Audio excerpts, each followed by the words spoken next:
आइए उपचार करते हैं इस सन की बुढ़े का। बच्चा हो रहा है तो फिर जाति कौन चीज का, जाति का डनेर, क्योंकि जाति के डनेर से उनको बल मिलता है, हम में बिखराव होता है, हम एक दूसरे से अलग हो जाते हैं, खान पान उठन बैठन बोल चाल में फर्क पड़ जाता है और हम टूट करके रह जाते हैं, बिखर करके रह जाते हैं, जिसका लाभ बेनिफिट उनको मिल जाता है और आराम से आपके ऊपर हुकूमत करते रहते हैं। ऐसी व्यवस्था इन लोगों ने बना रखा है। व्यवस्था एकमात्र आपको सामाजिक तौर से संगठित होकर के समाज बना करके ही कोई सामाजिक लड़ाई लड़ सकते हैं। यहाँ तो ब्राह्मणवाद एक ही बिछौना पर लड़ाई फंसाए हुए है। प्रश्न है जाति किसने बनाई? तो जाति बनाने में ब्राह्मणों का कोई योगदान नहीं है। जितने प्रकार के काम उतने प्रकार की जाति। जिस काम का खोज जो व्यक्ति किया वही अपनी जाति की स्थापना किया। काम से ही जाति है। जाति कहां से आई है? तो काम से। जितने प्रकार के काम उतने प्रकार की जाति। जो आविष्कार निर्माण जो व्यक्ति किया और उसमें जिस जिस को रखा सिखाया उनकी एक जाति बन गई। उस काम के लिए लोग उन्हीं से संपर्क करने लगे और उनकी एक जाति बन गई। अब आपसी विवाह कैसे हुआ? तो उस जाति की लड़की और उसी काम की लड़की और उसी काम का लड़का रहेगा तो निर्माण, उत्पादन, गुणवत्ता और संख्या के हिसाब से अधिक होगा। इसीलिए विवाह का भी उन्हीं लोगों ने व्याकरण सेट किया।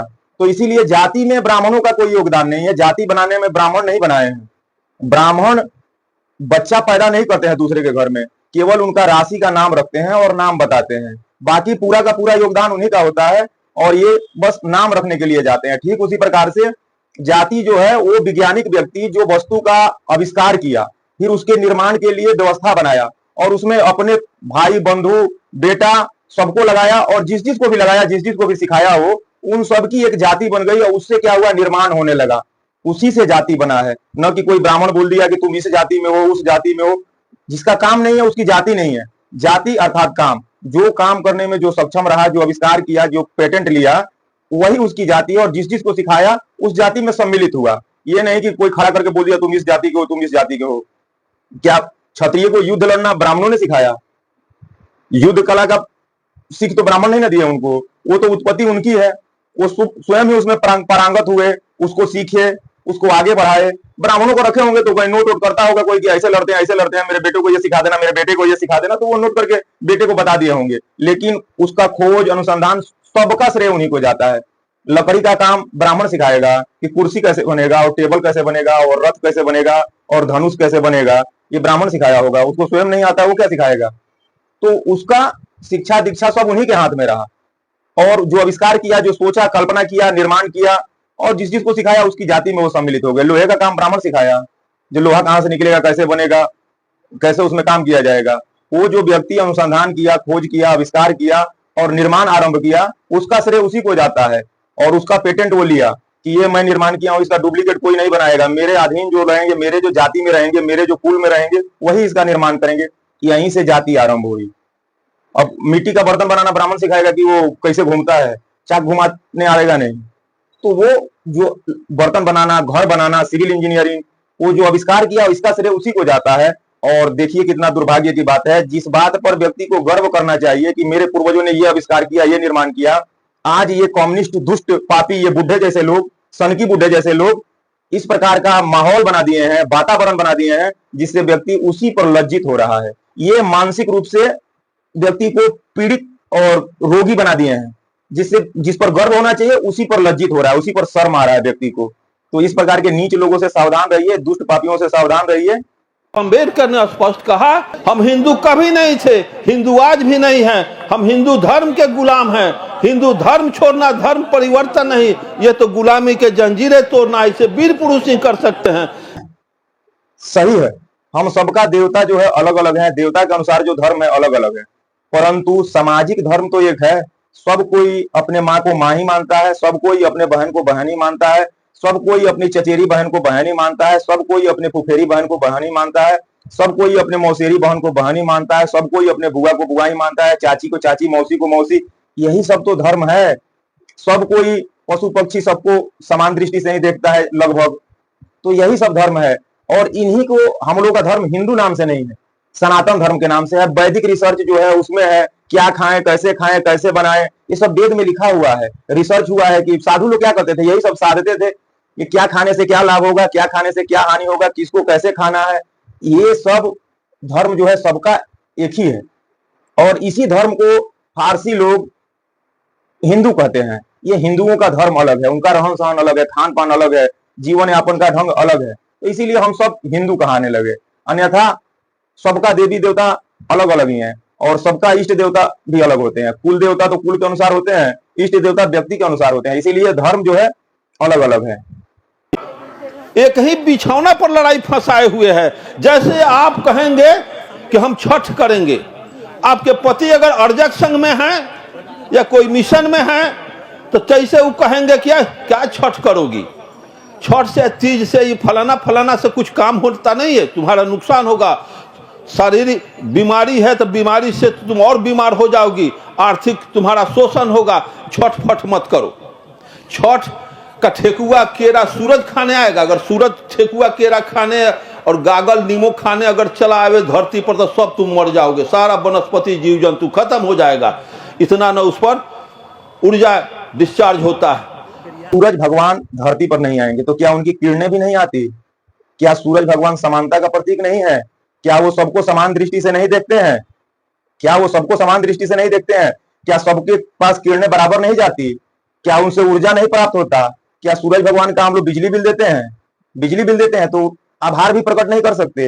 हम आनंदमय जीवन व्यतीत कर रहे हैं उन्हीं के माध्यम से। यदि सूर्य नहीं रहे तो धरती पर जीवन नहीं रहेगा, तो क्या उसके लिए उनका आभार भी प्रकट नहीं कर सकते? ये सन की बुढ़ा है, पूरी तरीके से पागल है, और पता नहीं कैसे अपना जीवन बिता दिया। छोड़ दीजिए, इसकी बातों को नहीं सुनना है। हमें प्रत्येक व्यक्ति के प्रति कृतज्ञ होना चाहिए जिसके कारण हमारा जीवन चल रहा है। प्रत्येक जीव जंतु प्राणी के प्रति हमें कृतज्ञ होना चाहिए। ये कृतज्ञ है, ये कृतज्ञ है, ये निम्न श्रेणी का व्यक्ति है, निकृष्ट है, इसकी बातों को नहीं सुनना है।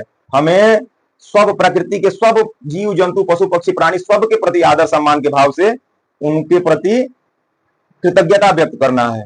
इस दुष्ट व्यक्ति के भांति नहीं, सूर्य आ जाएगा चला जाएगा, किरणें नहीं आएंगी तो क्या होगा? पूजा करने से किरणें आती जाती नहीं है, ये भी सही है। क्योंकि माता पिता जब एक बार जन्म दे देते हैं तो वो दोबारा जो है आप उनके प्रति सम्मान करें न करें, प्राण नहीं लेते हैं। भगवान धरती पर एक बार प्रकट कर दिए हैं हम लोगों को, सूर्य देवता के कृपा से, उनके प्रभाव से हमारा शरीर बना है। ये बुद्धे का विज्ञान सिद्ध कर सकता है कि सूर्य का योगदान नहीं है हमारे जीवन में, बिना सूर्य के भी हमारा शरीर जो है चल सकता है।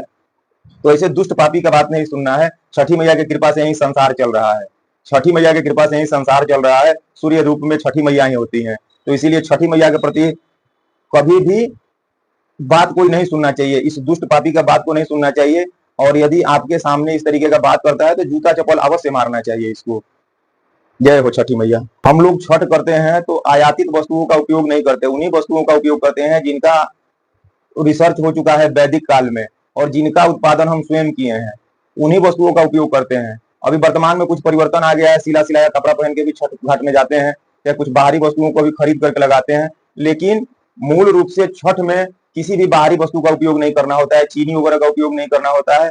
अपना देसी शुद्ध गुड़ जो हम लोगों ने बनाया है, गुड़ विदेश से बन के नहीं आया, अपना शुद्ध आटा, जौ का आटा, अपना शुद्ध जो भी हमारा है, अलुआ, सुथनी, कोहड़ा, जो भी हमारा है, चना, वो सब का उपयोग करना होता है जो हमारे देश का है। आलू का उपयोग नहीं करना होता है, आलू विदेश से आया है। मिर्ची का उपयोग नहीं करना होता है, मिर्ची विदेश से आया है। जो सामान, गरम मसाला में भी बहुत सामान विदेश से आया है तो उसका उपयोग नहीं होता। जो हमारे देश का है हम उसी का उपयोग करते हैं छठ में। इस बात का विशेष जानकारी रखना चाहिए। और कपड़े अगर संभव हो तो बिना सिलाई कपड़ा पहनना चाहिए। और पुराना जो है वैदिक अनुसंधान के अनुसार जो हमारा हल्दी आदि का जो भी है, अदरक, ये सब हमारा है तो इन सब का उपयोग करना चाहिए। इस शिमला मिर्च और इस तरीके का सामान का उपयोग नहीं करना चाहिए जो बाहर से आया हुआ है, अपने देश में बाहर से बीज आया और हम लोग अपना देश में उपयोग कर रहे हैं। उन सब आलू और जो भी बाहरी है और जो भी बाहरी सामान है उनको नहीं भी खाना चाहिए। फास्ट फूड वगैरह पूजा पाठ में, मैगी और सेवई वगैरह ये सब नहीं खाना चाहिए पूजा पाठ में। ठीक है, जय माता दी, जय हो छठी मैया। तब फरेव जाल रच करके समाज को दिग्भ्रमित किया गया। केरल का पेंटर रवि राजा पेंटर 10 हाथ एक औरत के हाथ में, एक लड़की के शरीर में 10 गो हाथ लगा दिया। वो पेंटर कला का प्रदर्शन किया, वो हो गया दुर्गा माई। और वही सबसे पहले गणेश का चित्र बनाया कि एक आदमी के शरीर में हाथी के मूड़ी फिट किया, वो हो गया गणेश पापा। तो क्या ये सब फरे में फंसते हो? ये सब समाज को बहुत ज्यादा धोखा देने का काम ये देवी देवता, 56 करोड़ देवी देवता एक साजिश है, इसको छोड़ना होगा। अरे सन की बुढ़े, उसने प्रिंट बनाया था, वो चित्र बनाया था, तो चित्र कैसे बनाया था? जो लिखा है उसी के अनुसार बनाया था। जो पुराण में लिखा है, वेद व्यास लिखे हैं, भगवान का चित्र कैसा है, आंख हिरण जैसा, कमर जो है सिंह जैसा, वक्ष ऐसा, गाल ऐसा, ओठ पतले, तो वैसा बनाया है भगवान का चित्र। दुर्गा जी का लिखा हुआ है, दुर्गा सप्तशती में जो रूप, उसी को वो चित्रांकित किया है। मूर्ख है तुम, जड़ मूर्ख है, इसीलिए ये सब नहीं समझ पाएगा। रहने दो और तुम अब परमात्मा की तरफ आगे बढ़ो। ये सब तुम्हारे समझ में नहीं आएगा। जब युवा अवस्था में तुम गलत मार्ग पर चला गया और भटक गया, तो अब वापस नहीं आ सकता। ईश्वर हमें कितने जघन्य अपराध करने से रोकते हैं। जो व्यक्ति ईश्वरवादी है वो वेश्यागामी नहीं हो सकता। जो पूर्ण रूप से ईश्वरवादी है वो वेश्यागामी नहीं हो सकता, वो किसी की हत्या नहीं कर सकता, वो कोई अपराध नहीं कर सकता, वो समाज के प्रति जागरूक रहता है, वो सबके प्रति दया का भाव रखता है। जो सही रूप से ईश्वरवादी है, जो सही रूप से धार्मिक है, जिसको राम, शिव, गणेश, विष्णु, दुर्गा माता सब पर भरोसा है, वो कभी भी किसी का हत्या नहीं कर सकता। जिसको कम भरोसा रहता है वो छोटा मोटा कर देता है। जिसको बिल्कुल भरोसा नहीं रहता, जिसको थोड़ा भी विश्वास नहीं रहता ईश्वर पर, वो कोई भी कुकृत्य कुकर्म कर सकता है। वो अपने बेटी बहन को भी नहीं पहचानता है। तो ऐसे लोगों से सावधान रहना है। हमको ईश्वरवादी ही बन के रहना है, हमको भगवान को मानना ही है। विज्ञान किसी विषय को प्रयोग करके सिद्ध करेगा, नहीं तो रिजेक्ट कर देगा। विज्ञान में लेकिन किंतु मगर परंतु नहीं होता है। इसी तरह से सत्य में कोई लेकिन किंतु मगर परंतु। विज्ञान के नाम पर यह बरगला रहा है। विज्ञान इसको पता है क्या है? विज्ञान इसको पता है क्या है? न्यूटन ने गुरुत्वाकर्षण बल की खोज की, उसने पता लगाया गुरुत्वाकर्षण बल के विषय में। तो क्या उससे पहले सेव गिर करके धरती पर नहीं आता था, ऊपर चला जाता था? न्यूटन के खोज करने के बाद आया। विज्ञान में कुछ नव निर्माण कर सकते हैं, लेकिन जो प्राकृतिक रूप से है वो तो चलता रहेगा ना। धरती 365 दिन 5 घंटा 54 मिनट में चक्कर लगा रही है सूर्य की, तो वो तो उतने में लगाएगी, खोज हो चाहे नहीं हो। खोज हो गया तो पता चल गया, नहीं खोज होता तो नहीं पता चलता। लेकिन जीवन तो सुचारू रूप से चल ही रहा है ना, और आज से नहीं करोड़ों साल पहले से चल रहा है। तो विज्ञान के नाम पर बरगलाओ मत। बताओ हमको, क्या न्यूटन के रिसर्च से पहले, शोध से पहले, अनुसंधान से पहले सेव गिर के ऊपर जाता था? क्या सेव गिर करके ऊपर जाता था? बकवास करता है, झूठ बोलता है, बरगलाता है लोगों को। एक नंबर झूठा है, ये पापी व्यक्ति है। इसका चेहरा देखने से पाप लगता है। कि सत्य के मार्ग पर चल के असफल हो जाना कहीं बेहतर है झूठ के मार्ग पर चल के सफल होने से। ये सब बात दूसरे को सिखाया जाता है, लेकिन वास्तविकता यही है। अपनी मंशा को सिद्धि करने के लिए व्यक्ति यथासंभव प्रयास करता है, अपने विचार के अनुसार, अपने ज्ञान के अनुसार यथासंभव प्रयास करता है, और प्रत्येक अपने शक्ति क्षमता का उपयोग करता है। झूठ, साँच, अप्रोच, पहुंच, सब का, अनुशंसा से लेकर के प्रशंसा तक, और सत्य मिथ्या से लेकर के बल तक का प्रयोग करता है अपनी मंशा सिद्धि करने के लिए, अपना इच्छा की पूर्ति के लिए। तो ये सब कहने के लिए बात है कि सच बोल के हार जाना सही है, झूठ बोल के जीतने से। जिसकी इच्छा जीत की होगी वो झूठ साँच सब कुछ करेगा। जिसकी इच्छा नहीं होगी जीतने हारने से, जिसका मानसिक रूप से इस तरीके से तैयार है कि जीत हार में कुछ है नहीं, वो झूठ नहीं बोलेगा और जीतने के लिए सच भी नहीं बोलने जाएगा। बोलेगा छोड़ दो, मैं ये बात बोल दिया, जीत या हार छोड़ दो। तो इस तरीके का जीवन चलता है। तो बरगला रहा है। जिसको सफलता लेनी है, प्राप्त करनी है, वो झूठ साँच बोल के हर चीज का उपयोग करके करेगा। इसके लिए सावधान रहना चाहिए। जो भी कंपटीशन में है वो हर कला का उपयोग करेगा। आपको बरगलाएगा, भरमाएगा, झूठ बोलेगा, लालच देगा, डराएगा, धमकाएगा और आप पर विजय प्राप्त करेगा। ये धमका रहा है, डरा रहा है, लालच दे रहा है और बुद्धि बदल रहा है लोगों को। ये दुष्ट है। भारत में कहीं राम पैदा नहीं हुआ जिसको डॉक्टर अम्बेडकर ने लिखा है। भारत में कभी कृष्ण पैदा नहीं हुआ, कभी 56 करोड़ देवी देवता नहीं, जिसको रीडल्स ऑफ हिंदुइज्म में रामन कृष्ण में बाबा साहब खुद लिखे हैं। आपको जानने की जरूरत है। मैं चाहूंगा बोल सन की बुढ़े, क्या पीपल भी नहीं है, तुलसी भी नहीं है, गाय भी नहीं है, गंगा भी नहीं है, नदियां नहीं है, सागर नहीं है, समुद्र नहीं है, सूर्य नहीं है, चंद्रमा नहीं है, धरती नहीं है, आकाश नहीं है, हवा नहीं है, पानी नहीं है, वायु नहीं है, अग्नि नहीं है? क्या ये सब नहीं है? ये सब देवी देवता नहीं है? इनके प्रति आभार प्रकट नहीं करना चाहिए? इनके बिना जीवन चल सकता है? महादुष्ट महापापी है। राम जो है आदर्श चरित्र है, इससे कोई मना नहीं कर सकता।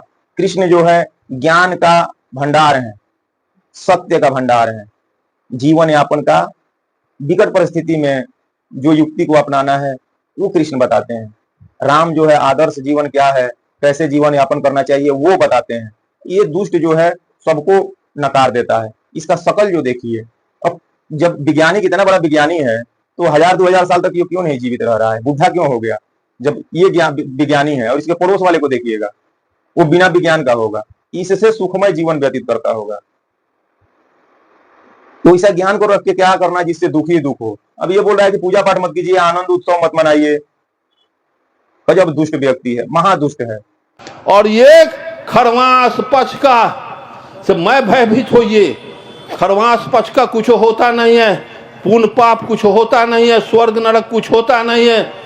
ये सब आप पर थोपी गई व्यवस्था। खरवास पक्ष का कैसा होकर, हरियर की लाल की पियर, खरवास कैसा होता है, पक्ष का कैसा होता है। आप जाते हैं कि शुभ घर बना लेगा 5 लाख 10 लाख का, अब गृह प्रवेश पंडित जी करे हैं। अरे गृह प्रवेश करना है, इंजीनियर नहीं कराएगा गृह प्रवेश? क्यों बाबा जी इधंग विधंग समर्प्यामी कर देगा, गृह प्रवेश हो गया, सत्यनारायण झूठन कथा कह देगा, गृह प्रवेश हो गया। ये क्या ड्रामा कर रहे हो? इंजीनियर से करा लो, मिस्त्री जो घर बनाया उससे करा लो। वो पढ़ा दिया, वो आएगा तो दान दक्षिणा लेगा। ऐसा ही है, पूजा पाठ इंजीनियर से करवा लीजिए। खाना बनाने के लिए हलवाई को मत बुलाइए, भोजन बनाने के लिए हलवाई को मत बुलाइए, डॉक्टर को बुला लीजिए। और गाने बजाने के लिए ब्यास गायक को मत बुलाइए, ड्राइवरों खलासियों को बुला लीजिए। नाचने गाने के लिए इसको बुला लीजिए। अरे जो जिस कला में निपुण होगा उस काम के लिए उसी को बुलाया जाएगा ना। दुष्ट ब्राह्मण आएगा, मंत्रोच्चार करेगा, पढ़ेगा, कुछ मंगल शब्द बोलेगा, माहौल बदलेगा, प्रशंसा करेगा आपके यहाँ आकर के ईश्वर की, तो आपको भी आनंद की अनुभूति होगी। उसमें करना क्या है, 50 रुपया देना होता है, 100 रुपया देना होता है, 200 रुपया देना होता है। उसी के लिए रिसर्च करने लगे, विज्ञान पढ़ने लगे। मतलब अंबानी से अधिक बुद्धिमान यही बुढ़ा है, सनकी है, साफ एकदम खत्म है।